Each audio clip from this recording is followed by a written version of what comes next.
Hello, Programming 12. We are going to be taking a look at how do you program in interactions with your user. So, mouse clicks, keyboard presses, that kind of stuff.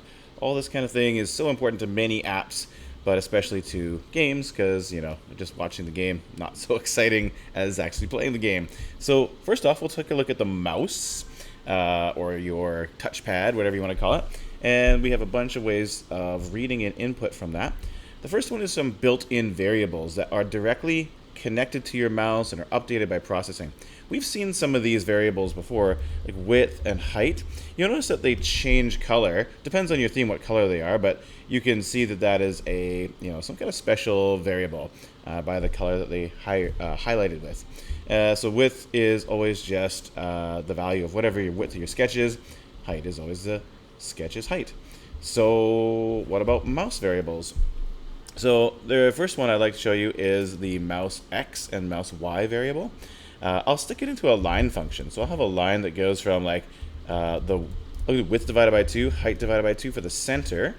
That's going to be 1 point on my line, and then the other one will be mouse X and mouse Y.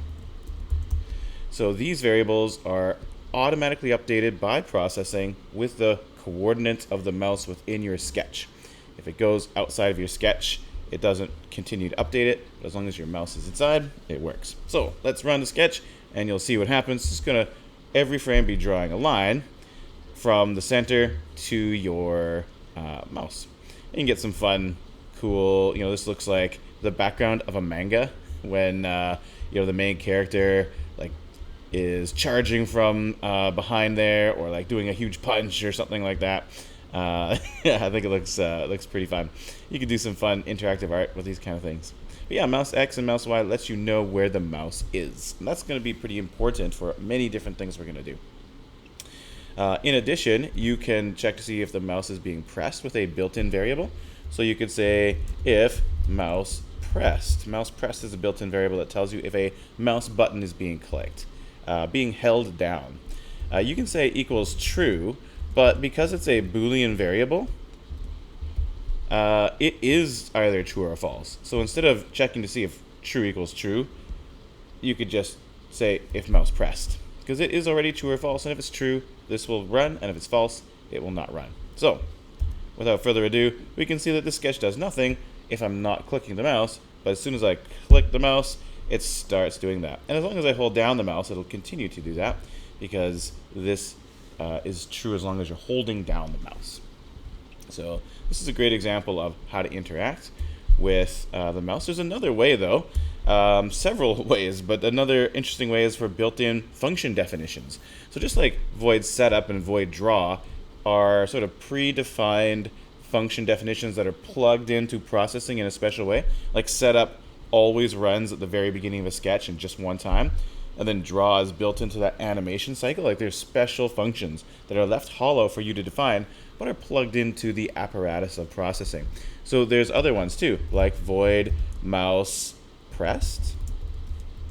This function gets called when you press the mouse, or when you click a button on your mouse. There's also mouse released. There's mouse dragged. And I think there's some more besides. So dragged is when you're clicking and dragging the mouse. Mouse released is when you let go of a mouse button. So there's a bunch of fine-tuned stuff you can do when these functions are used.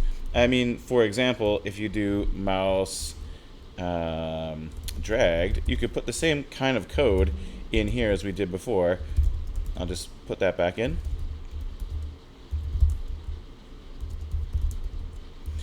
And only when you drag the mouse will that code run.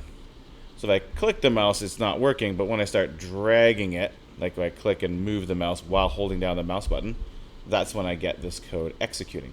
So this function only happens when the specified things are going on. Mouse pressed, for example, if I click it, it happens when the mouse goes down, but I drag, nothing happens. So I get individual lines just when I click. And then mouse released, it's hard to show over a video, so maybe you should try it out just to get the feel for it. Like I'm clicking right now, nothing's happened, but it's when I release the button that the function is called. So there's all sorts of different uses for these, but these are kind of the general ways of interacting with the mouse. So I hope to take a look at that a bit more. The next video, we'll see how to make a button, a clickable button.